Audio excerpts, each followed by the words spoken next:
Hello friends, आज मैं start करने जा रहा हूँ जावास्क्रिप्ट चैलेंजेस का वीडियो नंबर 2। तो फ्रेंड्स, वीडियो को स्टार्ट करते हैं।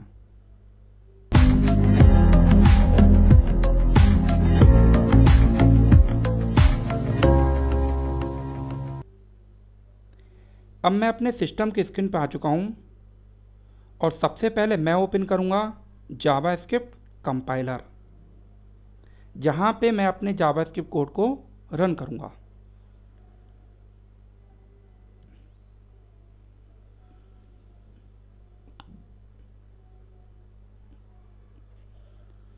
तो हमारा जावास्क्रिप्ट कंपाइलर ओपन हो चुका है।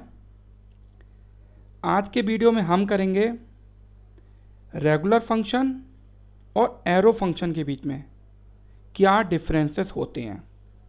तो चलिए अब स्टार्ट करते हैं। सबसे पहले मैं बनाऊंगा रेगुलर फंक्शन। ठीक है, देखिए रेगुलर फंक्शन कैसा होता है, ऐसा बना लेते हैं। ठीक है,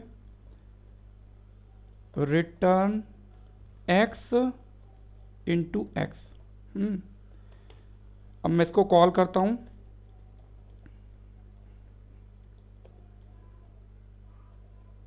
ठीक है, रन 25 आ गया। तो इसको हम लोग क्या बोलते हैं, रेगुलर फंक्शन।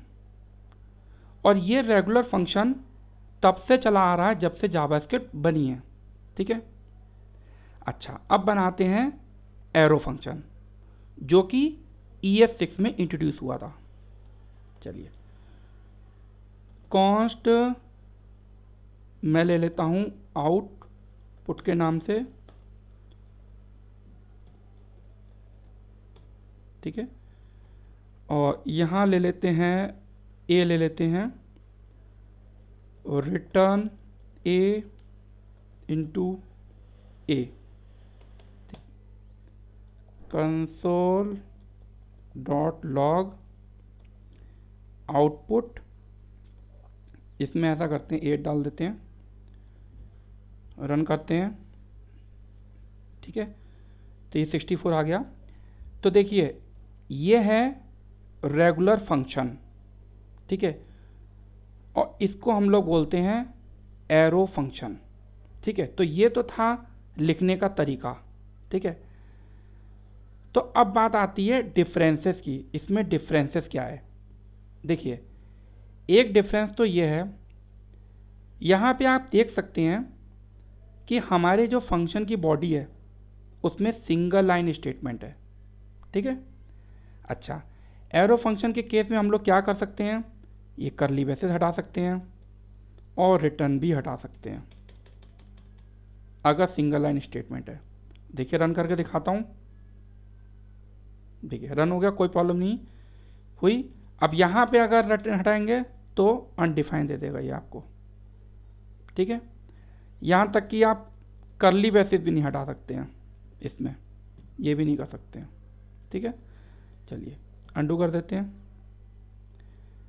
अच्छा इसके अलावा एक काम और है, यहाँ आप देखिए पैरामीटर क्या है, एक है, सिंगल पैरामीटर है। अगर सिंगल पैरामीटर है तो हमें यहाँ पे पैरेंथेसिस की भी ज़रूरत नहीं होती है, ऐसा लिख सकते हैं हम इसे। ये देखिए, ठीक है, तो यहाँ आपको डिफरेंस पता चला आपको। तो ये था हमारा एक डिफरेंस। अब चलते हैं दूसरे डिफरेंस की तरफ। मैं ऐसा करता हूँ, इसको हटा देता हूँ।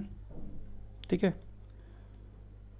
और फ्रेश फंक्शन बनाता हूँ, शो ही रखता हूँ नाम। ठीक है, यहाँ पे करते हैं दिस डॉट नेम। ठीक है, this dot email, console dot log और लिखते हैं दिस। ठीक है, अब ऐसा करते हैं, यहाँ मैं एक ऑब्जेक्ट बना लेता हूँ, new show.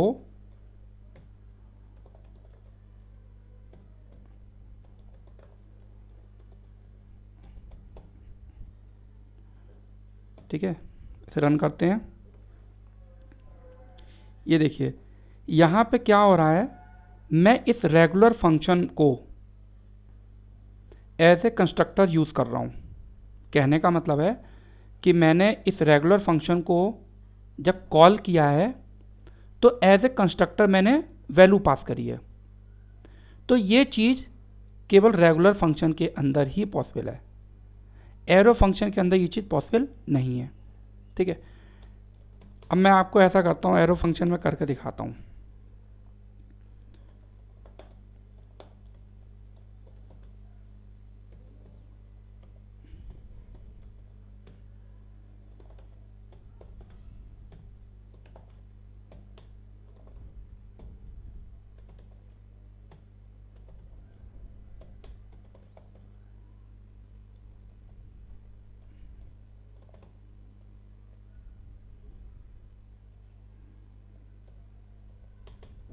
Console dot log result ना, ये चीज़ करेंगे जो ऊपर कर रहे थे, कॉन्स्ट रिजल्ट न्यू।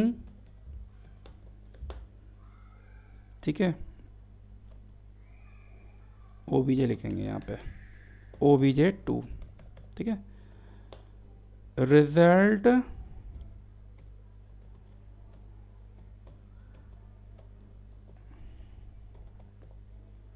ठीक है। अब रन करते हैं, देखिए एरर आ गई।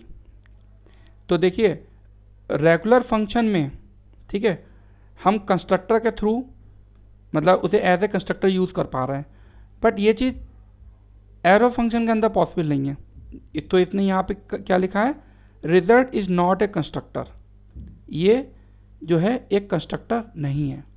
ठीक है, तो एक ये डिफरेंस हो गया, ये था डिफरेंस नंबर 2। ठीक है, अब ऐसा करते हैं, इसको हटा देते हैं, फिर से बनाते हैं शो फंक्शन। इसमें मैं करता हूँ a, b, c कर लेता हूँ। ठीक है, कंसोल डॉट लॉग आर्ग्यूमेंट्स। ठीक है, अब रन करते हैं शो 3, 4, 5। ठीक है,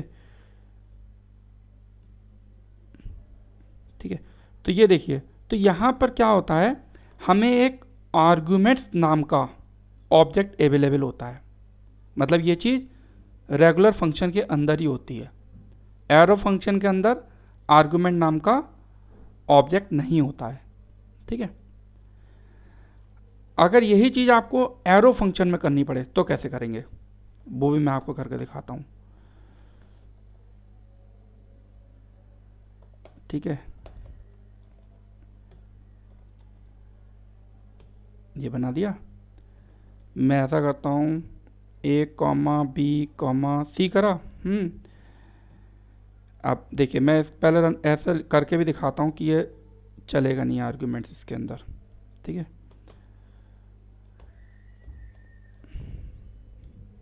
इसमें दूसरी वैल्यू डाल लेता हूँ। ठीक है, तो ये नहीं चल रहा है। ठीक है, अब यही चीज़ इसके अंदर करनी हो तो कैसे करेंगे हम लोग, ऐसा कर देते हैं args कर देते हैं, मतलब नाम कुछ भी लिख सकते हैं।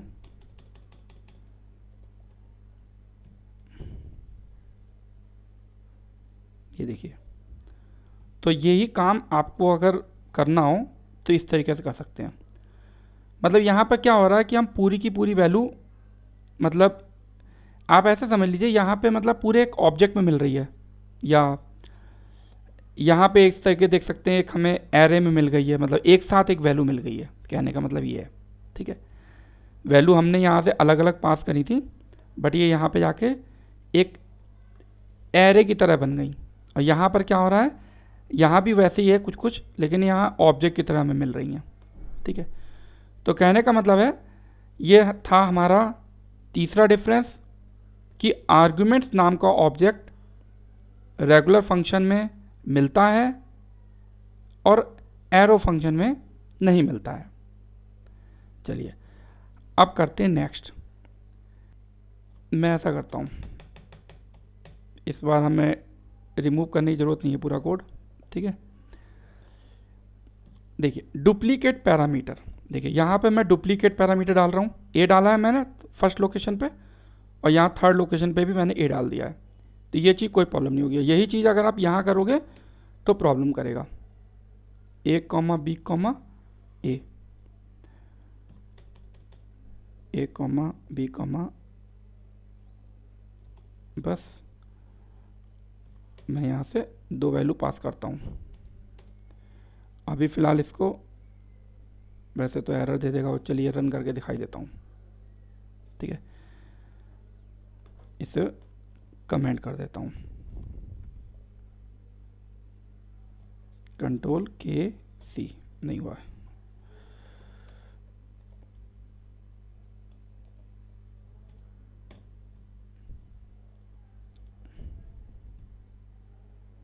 ठीक है, तो ये क्या कर रहा है, ये देखिए 5, देखिए यहाँ पे मुझे तीसरी वैल्यू पास करनी पड़ेगी, ठीक है। तो अब ये क्या कर रहे हैं, मैं यहाँ पे ये जो आपने जो 3 डाला वो तो ए में गया था और 5 जो है बी में गया था, लेकिन दोबारा आपने फिर से ए डाल दिया, तो ये 7 जो है ये ओवरराइट हो गया। तो यहाँ पे हमें 3 पैरामीटर दिए हैं मैंने, तो मुझे 3 ही पैरामीटर यहाँ से पास करने पड़ेंगे, ठीक है। कहने का मतलब ये है, लेकिन यहाँ समझने वाली जो चीज़ ये है वो ये है कि ये जो डुप्लीकेट पैरामीटर जा रहे हैं यहाँ से ना, वो चीज़ रेगुलर फंक्शन के अंदर ही पॉसिबल है, इसमें नहीं है पॉसिबल। देखो इसमें एरर दे देगा, ये देखिए duplicate parameter not allowed in this context. तो ये हो गया हमारा 4th डिफरेंस कि रेगुलर फंक्शन के अंदर डुप्लीकेट पैरामीटर अलाउड होते हैं और एरो फंक्शन के अंदर डुप्लीकेट पैरामीटर अलाउड नहीं होते हैं, ठीक है। अच्छा चलिए एक और डिफरेंस बताते हैं।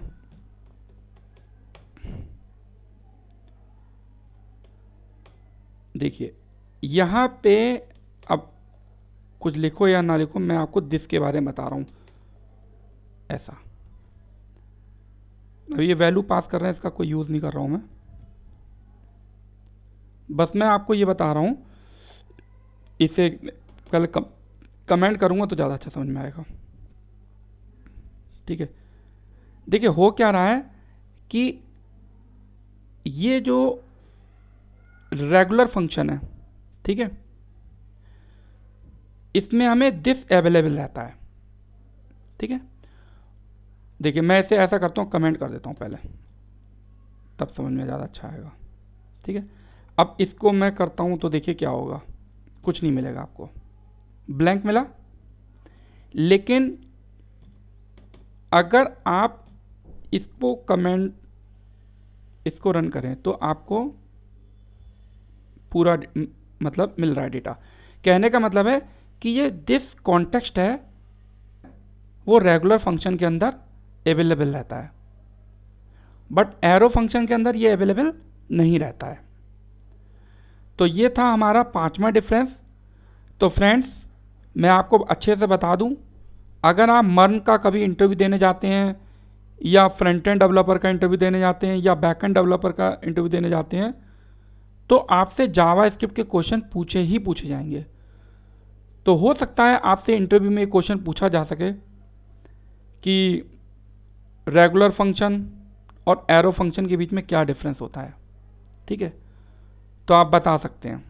नॉर्मली लोगों को पता नहीं होता है, नॉर्मली लोगों से पूछ लेते हैं कि क्या डिफरेंस है, तो बोल देते हैं कि मतलब कुछ भी बोल देते हैं, कह देते हैं कि ऑलमोस्ट सिमिलर है और बस एरो फंक्शन की स्पीड अच्छी है, या मतलब कुछ भी बोल देते हैं क्योंकि उन्हें पता नहीं होता है, ठीक है।